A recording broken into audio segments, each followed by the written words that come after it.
S3, Cadet Major Angelica de la Vega, Battalion S1, Cadet Captain Maricon Benitez, Battalion S2, Cadet Captain Roy Torrecampo, Battalion S4, Cadet Captain Rochelle Bazar, Battalion S5, Company Commander, Cadet Captain Mark Vincent Vera, Company XO, Cadet First Lieutenant Edgar Competente, Cadet Second Lieutenant Alessio Aala, Gideon Beller, First Platoon Leader, Cadet First Lieutenant Ronel Pagao, Second Platoon Leader, Cadet First Lieutenant Mary Rose Irlanda, MAPE Mixed Platoon, Molina Raymond, MAPE Platoon Leader, School Head, Mr. Guillermo C. Ortua Jr., Secondary Principal 2, Principal, Mr. Apolinario E. Abarico, Head Teacher 3, MAPE, CAT Facilitator Commandant, Mrs. Mercedes L. Samar, DBC DLC Trainer, Mrs. Lily Sola, Dangerous Trainer, Mr. Jerry Mabana, Support Staff, Mr. RJ Narvaez, Mr. J.R. Borrella,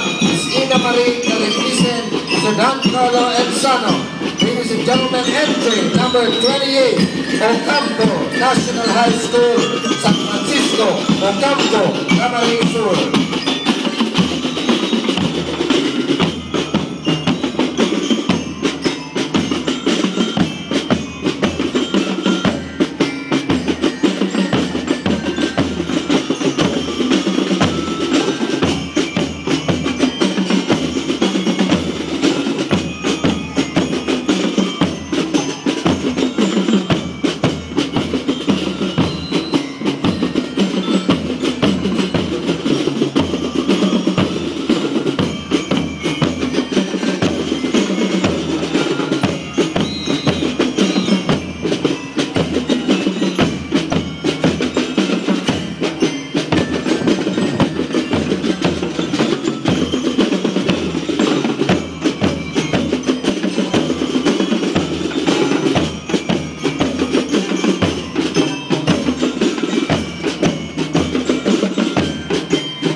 Entry number 28, Harisa, Ocampo National High School, Ocampo, Camarines Sur. Masunod na po ang entry number 29 from La Purísima National High School CAC Unit, La Purísima, Dabua, Camarines Sur. Headed by Captain Colonel Balicar Sales, Forward Commander.